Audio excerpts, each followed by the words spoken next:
welcome to the Festival of Storytellers.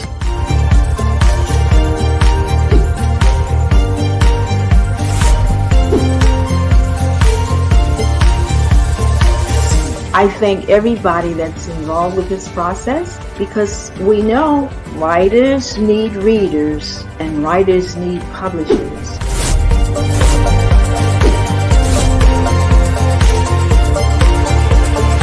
Experience is not about the publisher, it is about us, the authors.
Good morning.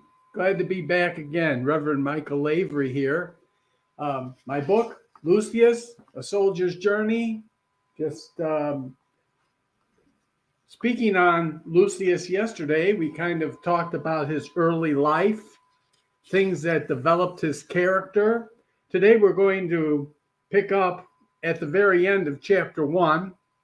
We're going to discuss how Lucius became a man, grew up into manhood, followed in his father's footsteps, became a field commander. And then we're going to go into chapter 2, which tells us a little bit about Lucius in the present day. Lucius is training men now. He has fought in field campaigns for many years. As he said, his body looked like a patched water bottle. He'd been injured several times. He was an older soldier now. And they had entered into a time of history known as the Pax Romana, or the Peace of Rome, underneath the rule of Tiberius Caesar. And Lucius has been reassigned to Rome to train recruits. So that's where we find Lucius now. But we're going to finish up chapter 1, the very last paragraph of chapter 1. It says, Lucius the Roman followed in his father's footsteps as a field general, maintaining the family heritage of military distinction. Lucius, a man who upheld the ruthless law of the empire and Caesar, to whom he had sworn his sacred honor to the shedding of his very life's blood. Lucius, the man who was an integral part of the mighty Roman hammer that had forged all the world into its glorious image. Lucius, a man tormented, so conflicted, an enigma, defending and upholding the very things he found so wrong, so repulsive and unjust. Lucius, who struggled as his father before him with the haunting questions, can there be a better way? Can the peoples of the world be brought together to work as one? Or could it be that only by fire and sword, by massive force of arms, could the peoples of the world be compelled to serve together? Lucius, a man so vexed, so torn within, searching as his father did before him, searching for an answer he was not sure could be found. Here was a man who was part of the Roman hammer. He had sworn his allegiance to the shedding of his very life's blood to Caesar. And yet he felt that there were so many things that were so wrong with the way that Rome handled its business in the world. And he kept asking the question, as his father before him, is there a better way? Can there be a better way? Or as he convalesced after injuries he'd suffered in battles. Maybe he wondered, well, maybe it's only by a strong man like Rome forcing the world to come together. Maybe this is the only way that this can be happening. I have a comment here. Catherine commented, "Hi, Michael. Love to see you on TFOS." Well, we love to see you too, and I'm glad you're here. Now, we're going to chapter 2, and chapter 2 begins with the Pax Romana is in full effect. The world, according to Tiberius Caesar, the son of the gods, was at peace. Lucius had found himself stationed in Rome for the past 5 years.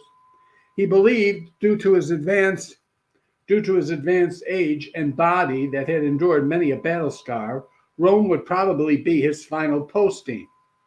During this posting, Lucius had been tasked with training an ever-increasing number of raw green recruits.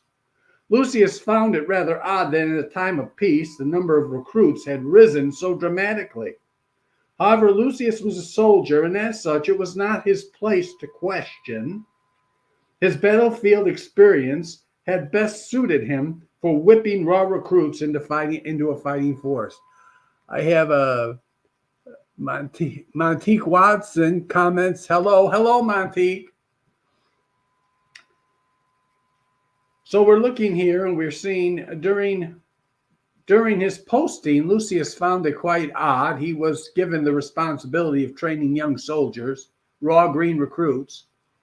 It was a time of peace, according to Tiberius Caesar. Pax Romana was in full effect. The world was at peace. Rome was no longer sending its legions out to conquer and to gain more territory. All the territory that was under Roman authority seemed, at least to the outward appearance, to be peaceful. But yet, as Lucius was training these recruits, he noticed that the number coming in to be trained was ever increasing, and he thought it rather a strange thing that in a time of peace, so many recruits should be sent to be trained. But it was not his place to ask questions. It was his place to do his job. He was a soldier. Anybody who's ever served in the military knows it's not your place to ask why. It's your place just to do. James Lynch Jackson, I find your story really unique. Thank you, James. Now, during this posting, Lucius had been tasked with training men, and now this is how men were trained back in the Roman days.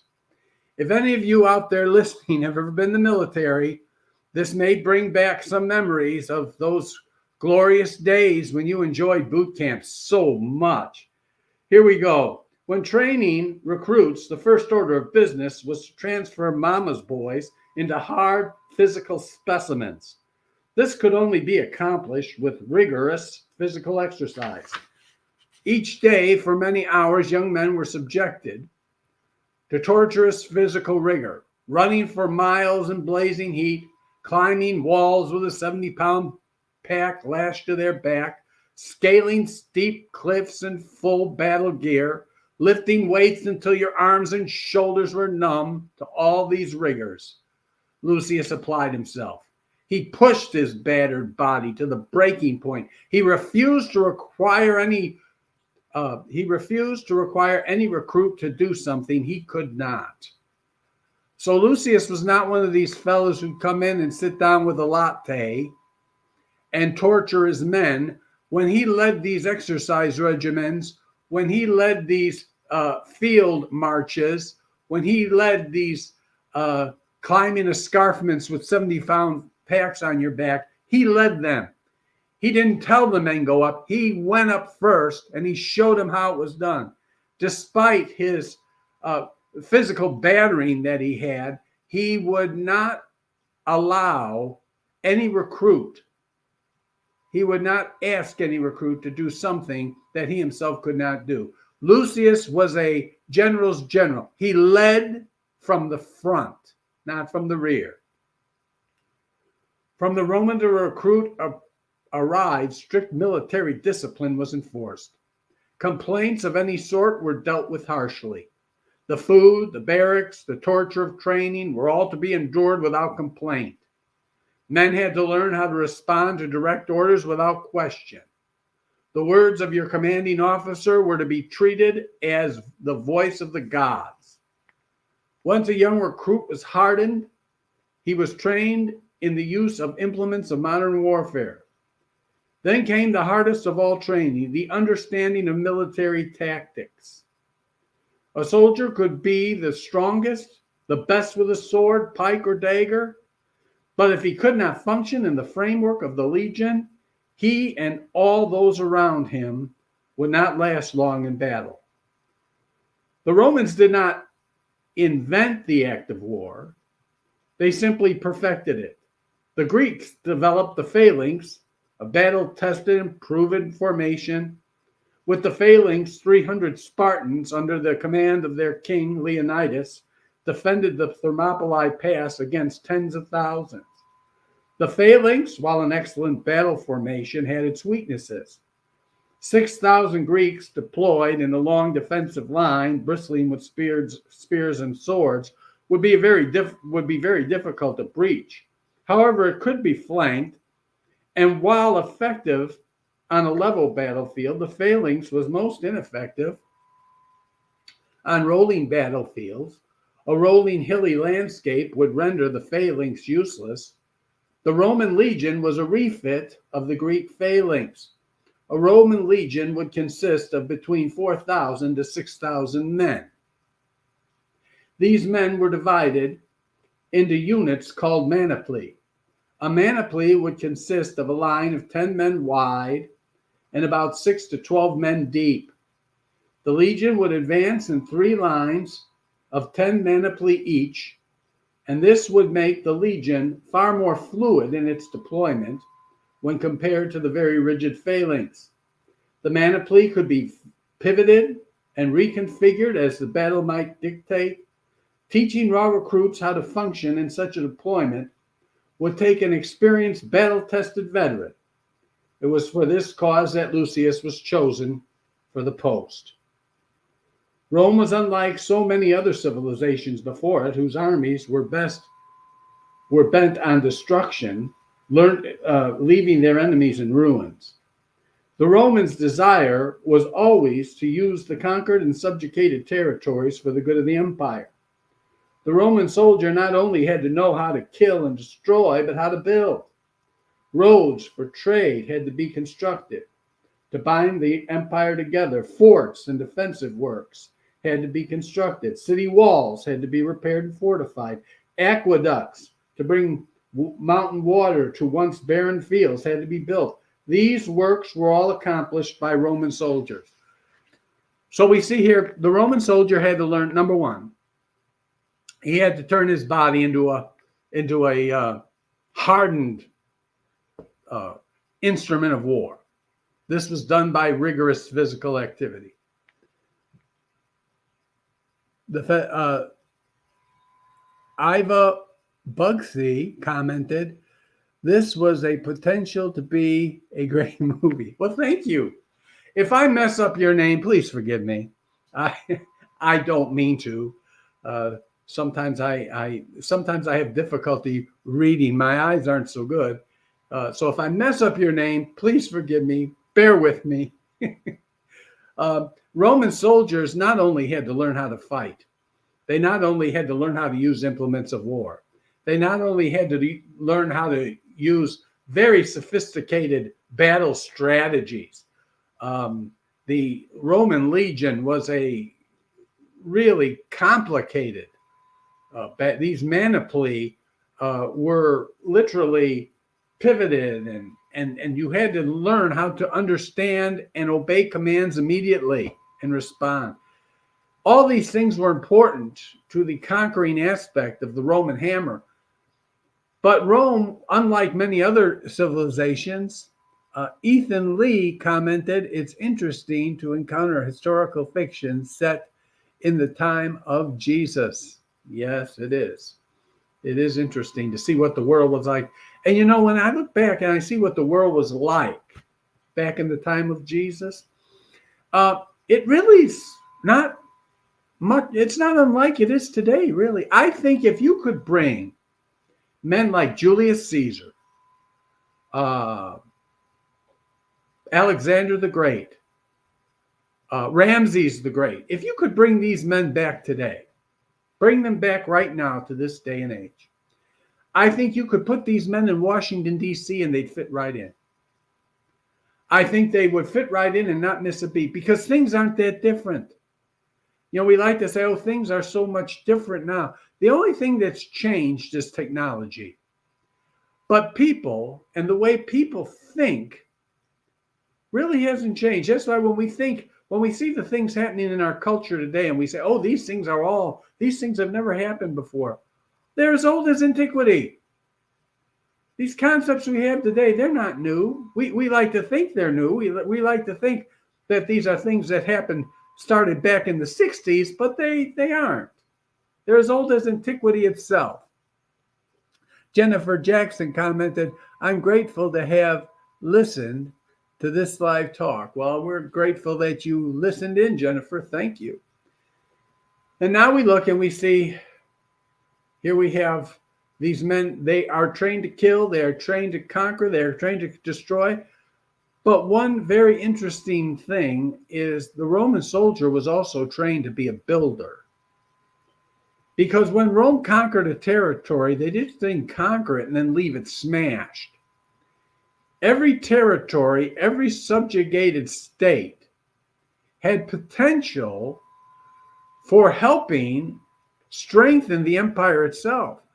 So there had to be infrastructure built. Roman roads, many of them are still used today. The Appian Way is still used today.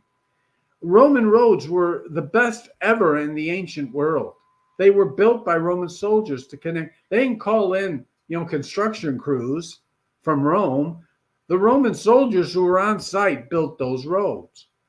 Roman soldiers built such construction projects as when we look in, we see the wall in England, that stretches all the way across the entire island, Hadrian's Wall. All we see today, when you go to Hadrian's Wall today, all you'll see, it's about 4 foot high. And people say, well, what kind of wall was this? Well, that's just the foundation. Actually, if you saw artists' depictions of what Hadrian's Wall looked like, it looked very much like the Great Wall of China that went clear across the Isle of Britain. It had about every 100 feet, 200 feet, it had a tower, it had barracks, it had forts built. All this was done by Roman soldiers. Pauline Edmonds commented, thank you for sharing a fresh narrative set in the time of Jesus and the Roman Empire. Well, thank you very much, Pauline. Glad to have you with us this morning. So we see that the Roman soldier was also a builder.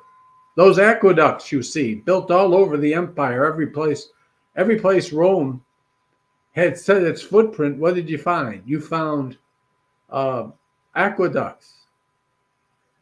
Roman soldiers built those. Many of the construction projects you see that were so amazing in the Roman world were built by soldiers. Soldiers not only were trained how to fight, but they were also trained how to build, how to construct. So we see that Lucius really had his hands full.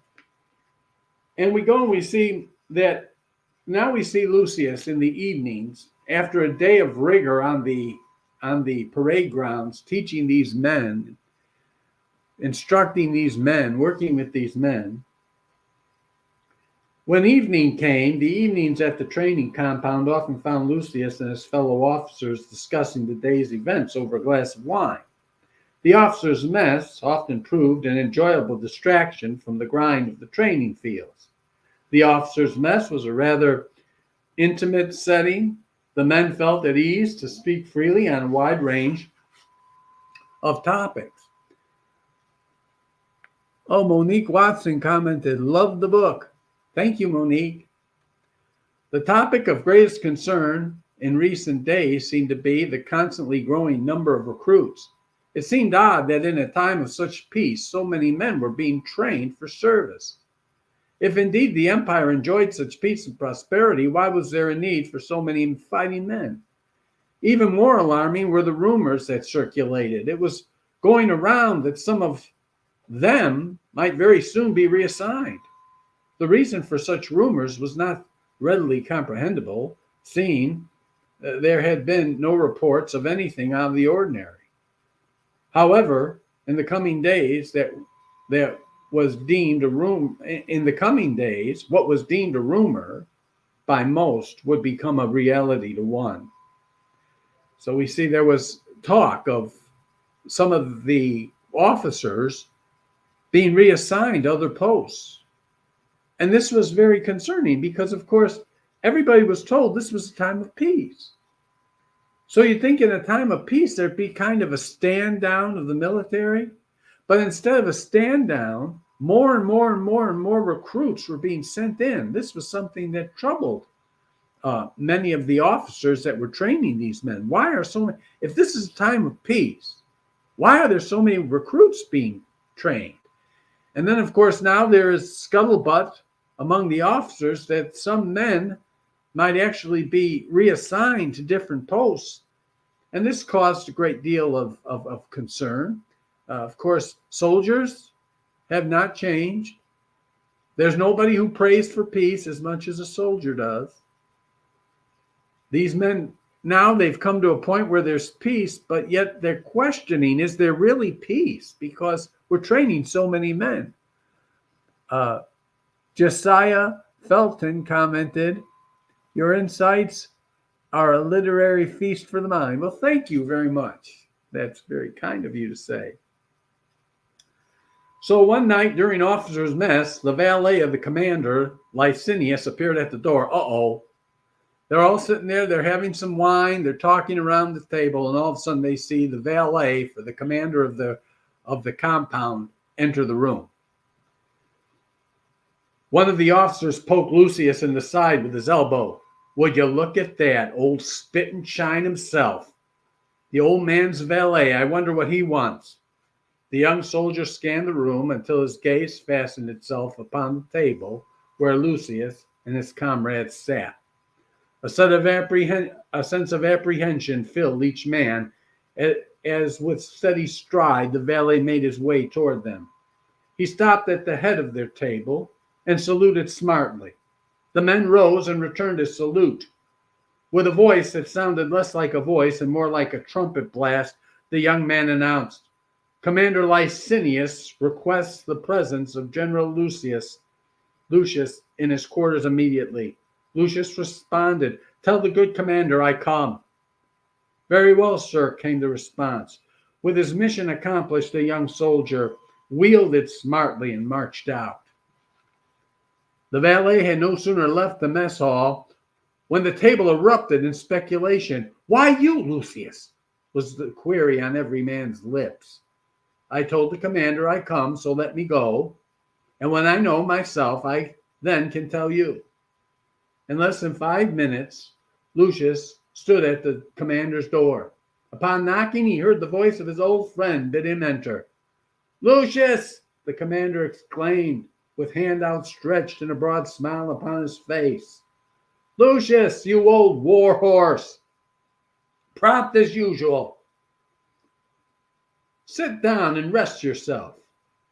I hear you match those young men stride for stride in the field. Hold forth the standard for the rest of us, good Lucius." Lucius smiled and thanked the commander for his praise. "Would you like some wine? I mean real wine, not that pig swill that they serve in the officers' mess." Before Lucius could answer, Licinius clapped his hands. Out of nowhere, a slave appeared and bowed himself. "Wine!" the commander ordered. The slave bowed and left the room. In a moment he returned with a bottle and 2 goblets in hand. He set the goblet before each man, then lifted up the bottle to pour. Licinius whisked his hand as if swatting a fly. "Leave us," he commanded. We can pour our own wine. The slave bowed himself and left the room. After each man had drunk 2 glasses of wine, which Lucius actually found no better than the watered-down swill to which his palate had become accustomed, Commander Licinius settled down to the matter at hand. No doubt you are wondering the purpose of this meeting. The thought had crossed my mind, Lucius responded.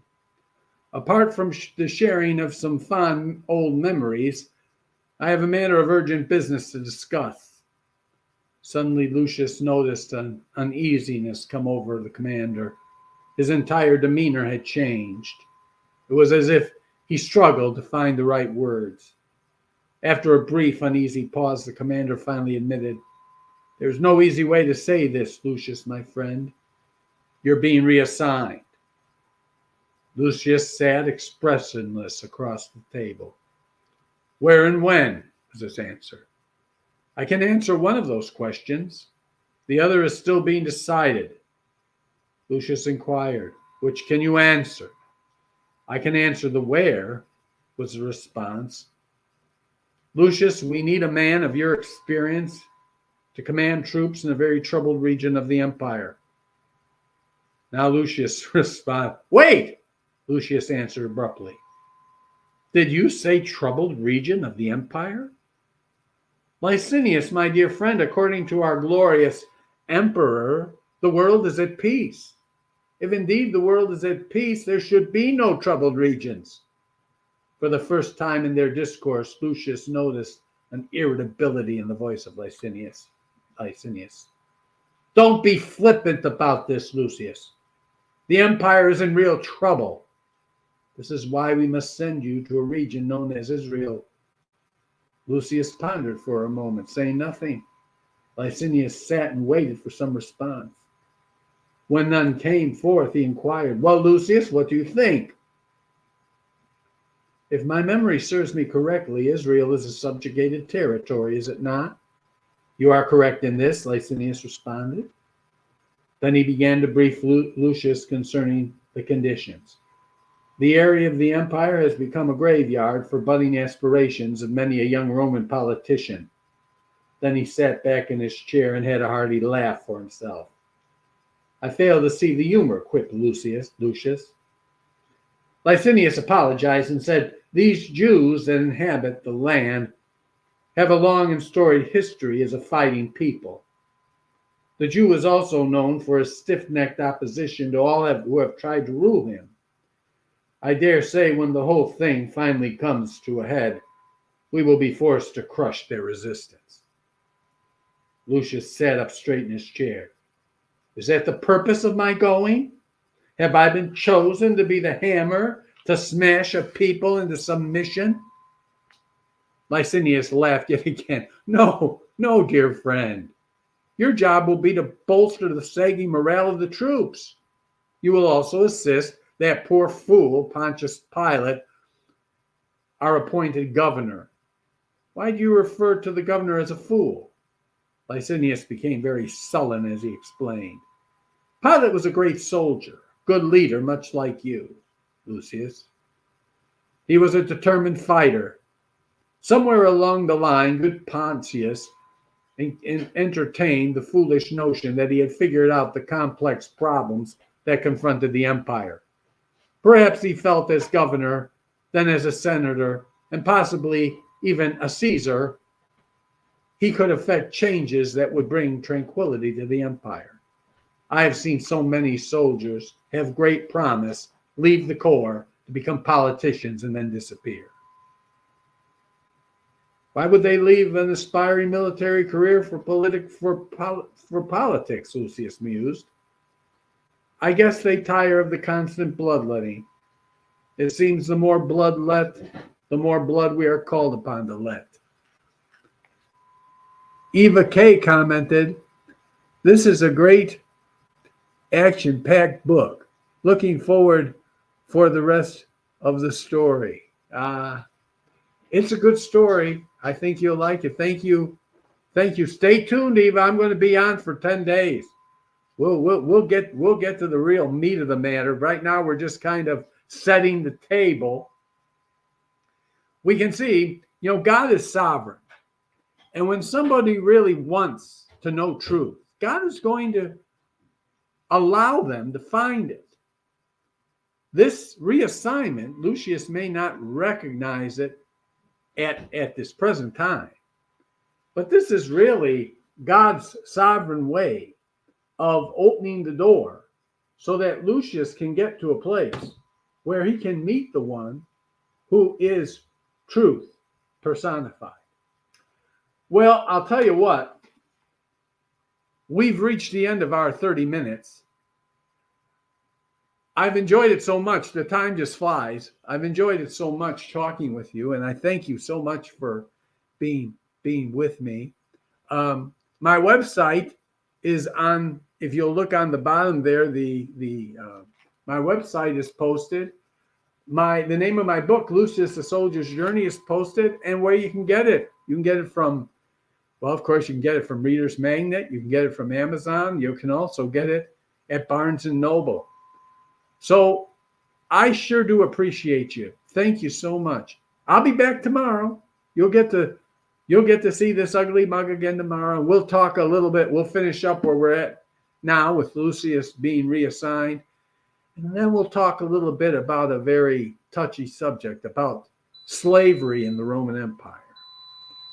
So we invite you to be back with me tomorrow.